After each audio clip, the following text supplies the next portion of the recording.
J'étais en train de parler avec mon épouse et j'étais en pleurs.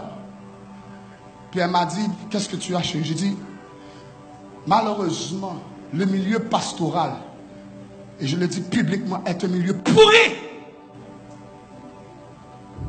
Les pasteurs sont pourris. Je disais à mon épouse, j'ai fini par remarquer que ce qui intéresse les pasteurs, c'est le succès, la gloire, l'argent, le pouvoir. Ça ne nous intéresse pas de simplement faire avancer la cause de l'évangile. C'est qui sera le premier, qui sera vu, qui sera à la tête. On veut être des vedettes selon les critères de ce monde. Aujourd'hui, les pasteurs ne sont même plus loyaux entre eux. Ils ne sont même plus capables de s'asseoir. Deux à deux, toi par toi, et vous s'asseoir pour parler de ce que Dieu fait dans leur vie. Tout ce qui nous intéresse, c'est qui a la plus grande église, qui a le plus grand ministère, comment je fais pour y arriver. Pendant qu'on est en train de faire avancer cet agenda, les gens sont liés par toutes sortes d'esprits.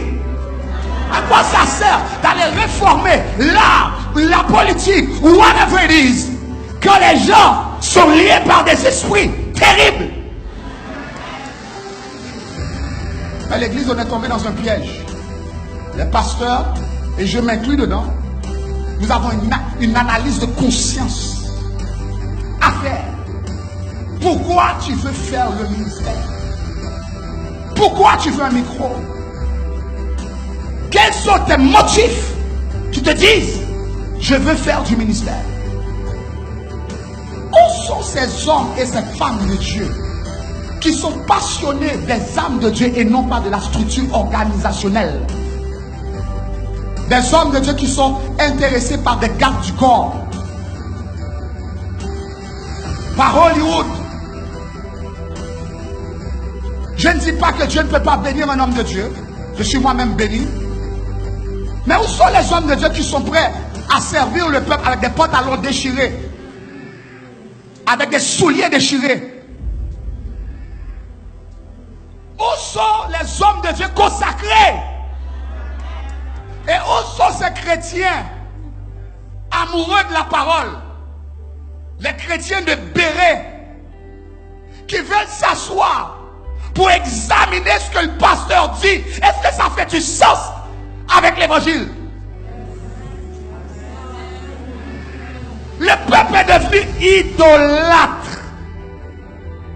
Tu leur dis 3 heures d'enseignement. Ils ne veulent pas recevoir de l'enseignement. Mais envoie la main, envoie de l'huile. Ils sentent qu'ils sont délivrés.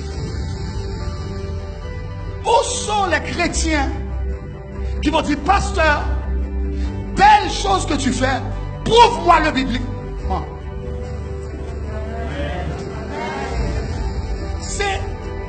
Nous sommes dans une position attirée par la gloire, mais vous nous nourrissez parce que ça vous fait du bien de savoir que vous avez un homme qui semble être un succès.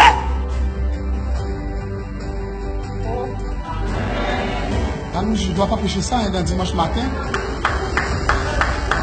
Qui doit entendre ce message-là? La vraie révolution spirituelle, c'est le royaume de Dieu avec une démonstration de puissance qui brise le joug sur l'être humain.